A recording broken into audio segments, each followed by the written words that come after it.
السلام علیکم ناظرین، میں ہوں اظہر فاروق اپنے یوٹیوب چینل کے ساتھ پاکستان کی تازہ ترین سیاسی صورتحال کا ذکر کریں گے۔ گزشتہ روز مریم نواز شریف اور کیپٹن صفدر کے حوالے سے جو فیصلہ آیا ہے وہ انتہائی اہمیت کا حامل فیصلہ ہے۔ دیکھنے میں آیا جس طریقے سے مریم نواز کو اور کیپٹن صفدر کو راتوں رات سزائیں دی گئی تھی عدالتوں کی طرف سے، اسی تیزی کے ساتھ اب رد عمل ذرا مختلف آیا ہے، ریسپانس مختلف آیا ہے اور اسی تیزی کے ساتھ یہ سزائیں ختم کی گئی ہیں۔ آخر وجوہات کیا ہیں، کیا ہو سکتا ہے سیاست میں، اس پر بات ہوگی۔ عمران خان کیا سوچ رہے ہیں، ان کے پاس آپشن کیا ہیں، اس پر بھی بات کریں گے۔ مریم نواز اور کیپٹن صفدر کو ایون فیلڈ ریفرنس میں سزائیں ہوئی تھی۔ میاں نواز شریف بھی نشانہ بنے تھے۔ نواز شریف ابھی تک نااہلی کی سزا بھی بھگت رہے ہیں، ان کو عمر قید کی بھی سزا ہوئی تھی اور وہ اس وقت جلا وطنی کی زندگی گزار رہے ہیں۔ مریم نواز اور کیپٹن صفدر نے عدالتوں سے رجوع کیا اور اس سزا کے اخراج کے حوالے سے انہوں نے اپیل فائل کی۔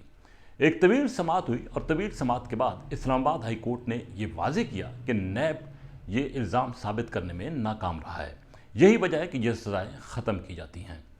اگرچہ مریم نواز کو اس حوالے سے جیل بھی جانا پڑا، اپنے والد کے ہمراہ کچھ عرصہ وہ جیل میں بھی رہی ہیں اور مختلف تاریخوں پہ بھی وہ پیش ہوتی رہی ہیں۔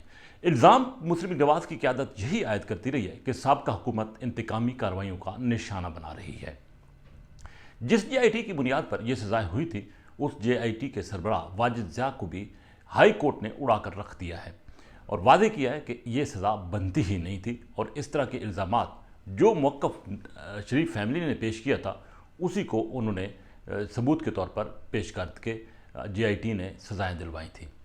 تو یہ ایک انتہائی اہم صورتحال پیدا ہوئی ہے۔ مریم نواز اور کیپٹن صفدر کی بریت کو مسلم لیگ نواز ایک بہت بڑی کامیابی قرار دے رہی ہے۔ یقینی طور پر کامیابی ہے بھی صحیح، کیونکہ ایک ایسی صورتحال میں جب کہ پاکستان سیاسی طور پر انتشار کا شکار ہے اور سابق وزیر اعظم عمران خان مسلسل جلسے جلوس کر رہے ہیں اور الزام عائد کر رہے ہیں کہ سابقہ حکمران نااہل تھے، بلکہ وہ تو اس وقت موجودہ حکمرانوں کو بھی الزام دے رہے ہیں کہ انہوں نے پیسہ لوٹا ہے، لوٹ کر باہر لے گئے ہیں۔ ایک اور سے موقع پر جبکہ مریم نواز کی یہ سزا معاف ہوئی ہے، اس بیانیے کو بھی یقینی طور پر دھچکا لگ سکتا ہے۔ اب آگے ہوگا کیا؟ مریم نواز کی سزا ختم ہونے کے بعد اب یقینی طور پر میاں نواز شریف کے لیے بھی راستے ہموار ہو گئے ہیں۔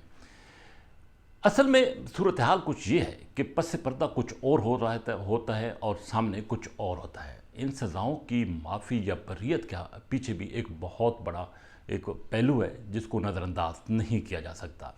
آئندہ آنے والے انتخابات میں کسی طور پر بھی کچھ ایسی قوتیں، نادیدہ قوتیں ہیں، وہ نہیں چاہتی کہ عمران خان اکیلے میدان میں کھیلیں۔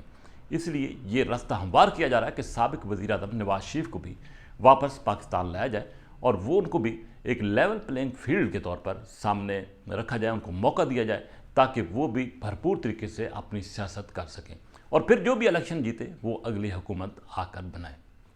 تو اسی وجہ سے جس انداز سے یہ سزائیں دی گئی تھی اسی انداز سے یہ سزائیں اب ختم بھی ہوگی۔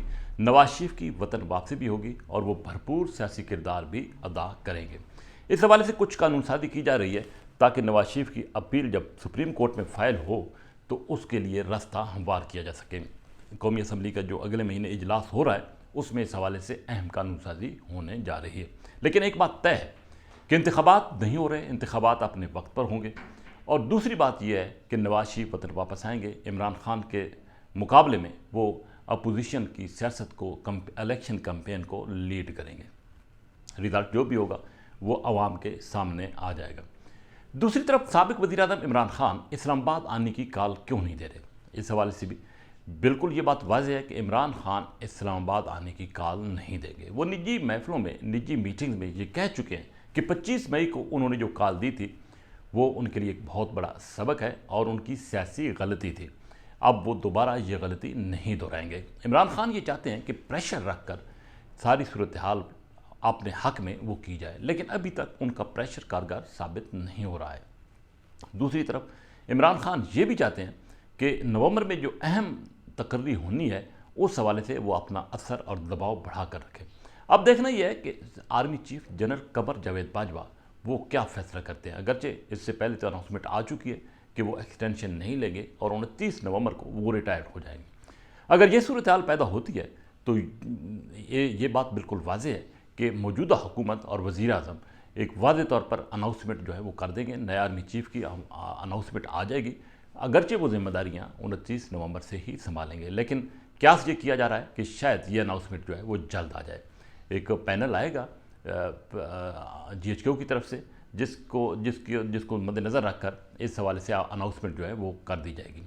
اور یہ جیسا کہ میں نے کہا ہے کہ یہ انتہائی اہمیت کے دن ہیں اکتوبر اور نومبر کے، ان 2 مہینوں نے یہ پاکستان کی سیاست کا جو مستقبل کا حلیہ ہے یا مستقبل کی سیاست کا جو نقشہ ہے اس کو سامنے لانا ہے، کیونکہ ان 2 مہینوں کے فیصلوں کی بنیاد پر ہی یہ تعین ہو سکے گا کہ پاکستان کی آئندہ کی سیاست کیا رخ اختیار کرے گی۔ لیکن صورتحال انتہائی دلچسپ ہوتی جا رہی ہے، جو وقت گزرتا جا رہا ہے عمران خان کے پاس آپشن جو ہیں وہ اب لانگ مارچ کے محدود ہوتے جا رہے ہیں، کیونکہ وہ صرف اب پریشر رکھنا چاہتے ہیں کہ اس پریشر میں اپنی کچھ باتیں منوا لی جائیں۔ کسی حد تک وہ کامیاب ہوئی ہیں ڈیفنسو پوزیشن پر لانے میں حکومت کو بھی اور کچھ اور حلقوں کو بھی، لیکن جو آرمی چیف کی اپوائنٹمنٹ کا معاملہ ہے وہ انتہائی اہمیت کا حامل ہے، جس پر تمام تر نظریں مرکوز ہیں۔ اسی کے ساتھ اجازت، اللہ حافظ۔